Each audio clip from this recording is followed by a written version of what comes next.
નમસ્કાર દર્શક મિત્રો, કિસાન સમાચાર ચેનલમાં તમારું ખૂબ ખૂબ સ્વાગત છે। જાણીએ આજના સૌથી મોટા સમાચાર। ચોમાસા પહેલાની મિત્રો આ છેલ્લી રાત ખેડૂતોને મોબાઈલ લેવા માટે 6000 રૂપિયાની સહાય। હવે અમેરિકા જેવા રોડ રસ્તાઓ બનશે તો દર વર્ષે મળશે 60000 રૂપિયાની મોટી ભેટ। શું પેટ્રોલ ડીઝલના ભાવ ઘટશે? કોરોનાએ મચાવ્યો હાહાકાર। કેન્સરની દવા હવે માત્ર 11000માં। પાકિસ્તાનને અપાતું પાણી હવે ગુજરાતના ખેડૂતોનું। ગુજરાત સરકારનો મોટો આદેશ અને હવે સરકારી કર્મચારીઓના બહાનાઓ નહીં ચાલે તો 10500માં કેમેરાઓ લાગશે, સાવધાન। આ તમામ નાના મોટા સમાચાર જાણીએ તે પહેલા મિત્રો, કિસાન સમાચાર ચેનલમાં જો તમે નવા છો તો ચેનલને સબસ્ક્રાઇબ કરીને વિડીયો લાઈક કરી દેજો। આજના સૌપ્રથમ મહત્વપૂર્ણ સમાચાર। ચોમાસા પહેલાની આ છેલ્લી રાત મિત્રો, અત્યારે સમગ્ર ગુજરાતમાં અને ભારતભરમાં અત્યારે ચોમાસાની સિઝન ચાલી રહી છે। ત્યારે અત્યારે હવામાન નિષ્ણાંતોએ પણ કહ્યું છે કે 12 જૂનથી ગુજરાતમાં ચોમાસાની સ્થિતિ હવે નિર્માણ પામશે। મિત્રો અત્યારે વાત કરીએ તો મુંબઈમાં, મહારાષ્ટ્રમાં વરસાદ વરસી રહ્યો છે। 15 તારીખ બાદ ભારેથી અતિ ભારે વરસાદ દેશના પશ્ચિમ કાંઠે એટલે કે ગુજરાત રાજ્યના દરિયાકાંઠે આવી પહોંચશે। કર્ણાટકથી મહારાષ્ટ્રના વિસ્તારમાં અત્યારે જળબંબાકારની સ્થિતિનું અત્યારે નિર્માણ થઈ ચૂક્યું છે। તો વાત કરીએ તો કર્ણાટક, મહારાષ્ટ્રમાં પણ 10 થી 12 ઇંચ જેટલો વરસાદ નોંધાઈ શકે છે। આને પગલે ગુજરાતમાં પણ એવો સારો એવો વરસાદ થાય તેવું અત્યારે હવામાન નિષ્ણાંતોનું માનવું છે।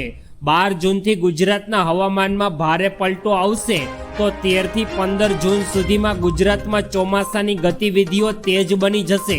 15 થી 23 તારીખમાં ગુજરાતના ઘણા ભાગોમાં ભારેથી અતિ ભારે વરસાદની હવામાન વિભાગ દ્વારા આગાહી વ્યક્ત કરાઈ છે।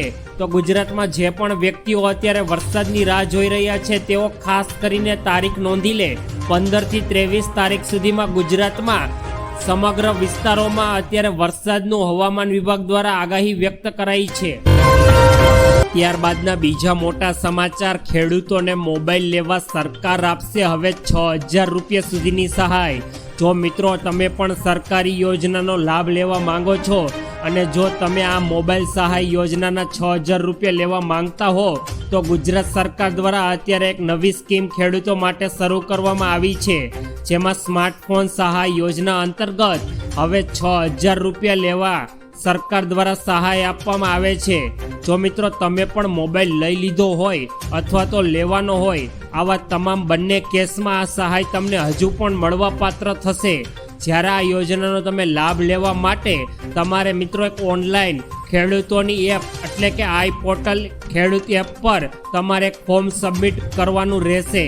થોડા દિવસ બાદ તમે જે અરજી કરેલી છે તે સરકાર દ્વારા અપ્રુવલ કરી લેવામાં આવશે અને ત્યારબાદ તમે આપેલા બેંક એકાઉન્ટ નંબર પર સરકાર દ્વારા મોબાઈલ લેવા માટે 6000 રૂપિયાની સહાયની ચૂકવણી તમારા બેંક એકાઉન્ટમાં સીધી કરી દેવામાં આવશે। સરકાર દ્વારા દેશના ખેડૂતોને આગળ લાવવા માટે અને સરકાર દ્વારા કનેક્ટિવિટી વધારવા માટે અને ગામડાનો ખેડૂત આગળ વધે અને ખેતીના નવા પ્રયોગોને જાણતો થાય તે માટે સરકાર દ્વારા ખેડૂતોને મોબાઈલ લેવા માટે 6000 રૂપિયા સુધીની સહાય આપવામાં આવે છે। ત્યારબાદના બીજા અગત્યપૂર્ણ સમાચાર। હવે ભારતના રસ્તાઓ પણ અમેરિકા જેવા। કેન્દ્રીય મંત્રી નીતિન ગડકરી કે જેઓ અત્યારે રોડ રસ્તાના મંત્રી છે, તેઓએ સોમવારે એક કોન્ફરન્સમાં જણાવ્યું હતું કે ભારતમાં છેલ્લા ઘણા દાયકાઓમાં રસ્તાઓ અને હાઈવેની સ્થિતિમાં મિત્રો અત્યારે ઘણો સુધારો થયો છે। હવે તમે પણ જોયું હશે કે મોટા હાઈવેથી ગામડાઓ કનેક્ટ થઈ ગયા છે। આગામી માત્ર 2 વર્ષમાં જ ભારતના રસ્તાઓ અમેરિકાને પણ ટક્કર આપે તેવા હશે। આ ઉપરાંત રસ્તાના મંત્રી નીતિન ગડકરીએ કહ્યું કે અમેરિકાના કેટલાક લોકો મને મળ્યા અને કહ્યું કે આપણું ઇન્ફ્રાસ્ટ્રક્ચર તેમના કરતાં પણ સારું છે।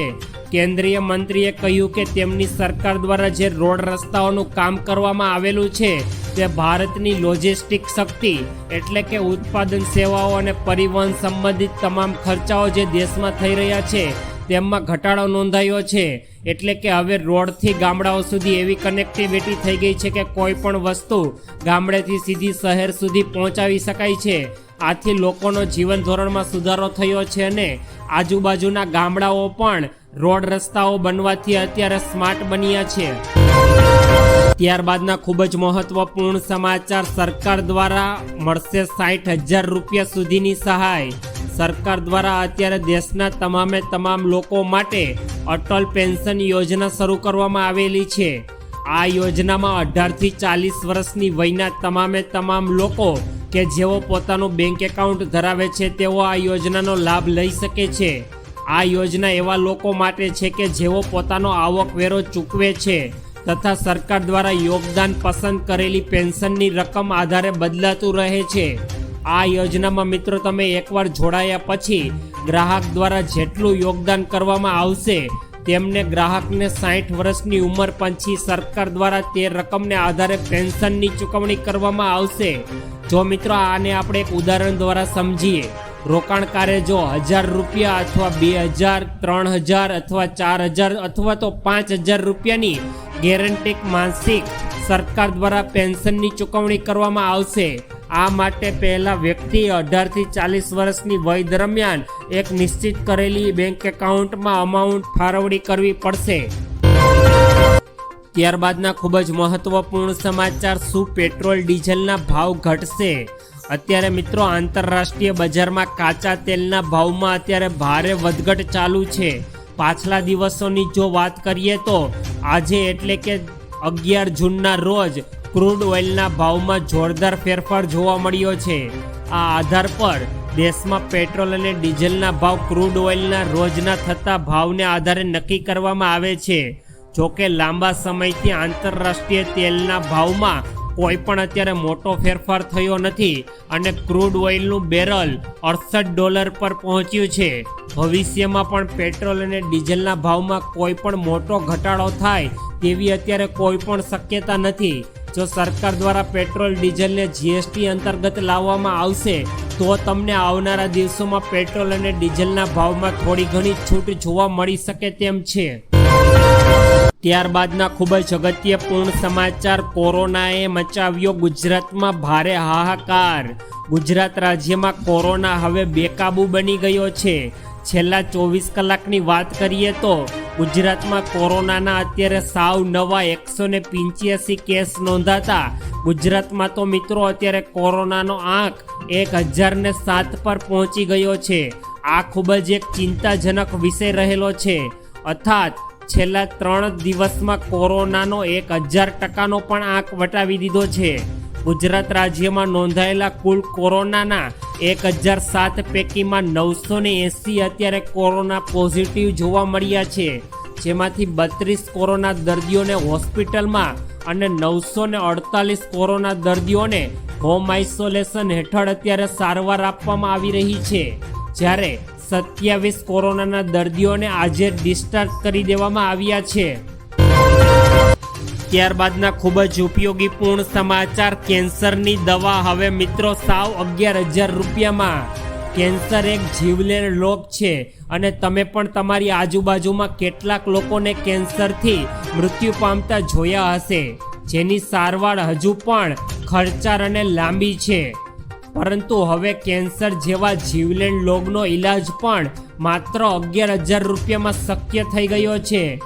મિત્રો, ચીનના એક વૈજ્ઞાનિકે એવી એક નવી ટેકનોલોજી વિકસાવી છે જેને ઓર્કોટિક્સ વાયરસ થેરાપી કહે છે।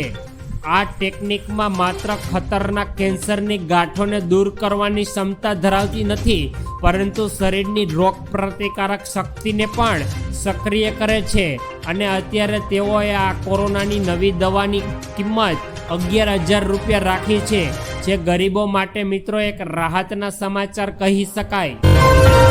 ત્યારબાદના ખૂબ જ મોટા સમાચાર, પાકિસ્તાનને અપાતું પાણી હવે ગુજરાતના ખેડૂતોનું।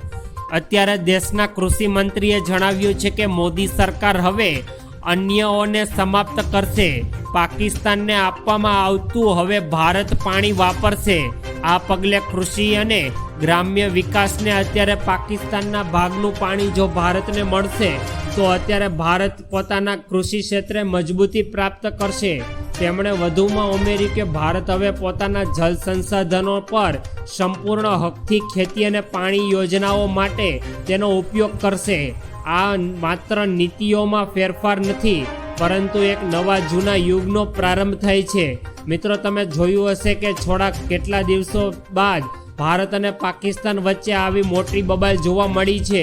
ત્યારબાદ અત્યારે ભારત સરકારે પાકિસ્તાનને આપવામાં આવતું સિંધુ નદી અને અન્ય જળ નદીઓનું પાણી ભારતના ખેડૂતોને આપવાનું અત્યારે નક્કી કર્યું છે। ત્યારબાદના ખૂબ જ અગત્યપૂર્ણ સમાચાર। હવે સરકારી લોકોના બહાનાઓ નહીં ચાલે, ખાસ જોઈ લો।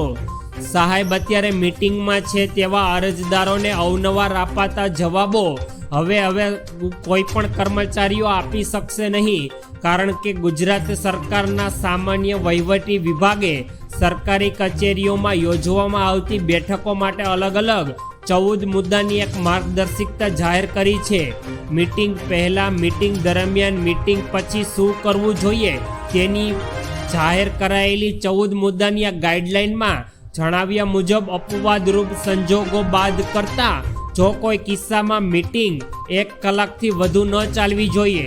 ભૂપેન્દ્ર પટેલની સરકારે અત્યારે લોકોના જે સરકારી કાર્યાલયોમાં કામ અટવાયેલા છે તેને જોતા મહત્વપૂર્ણ ફેસલો લીધો છે અને સરકારી બાબુઓ પર અત્યારે ગુજરાતની ભૂપેન્દ્ર પટેલની સરકારે તંજ કસ્યો છે અને લોકોને કાર્યમાં વધારો કરવા માટે અત્યારે આ નિર્ણય લેવાયો છે। ત્યારબાદના મોટા સમાચાર। 10,500 રૂપિયાના કેમેરા લગાવશે રાજ્ય સરકારે। વિશ્વાસ પ્રોજેક્ટ ફેઝ 2 અંતર્ગત વધુ 10,500 કેમેરાઓ લગાવવાનો નિર્ણય કર્યો છે। સરકાર દ્વારા લોકોની સુરક્ષાને ધ્યાનમાં રાખીને અત્યારે ગુજરાતના વિવિધ જિલ્લાઓમાં સરકાર દ્વારા કેમેરા ગોઠવવામાં આવી રહ્યા છે।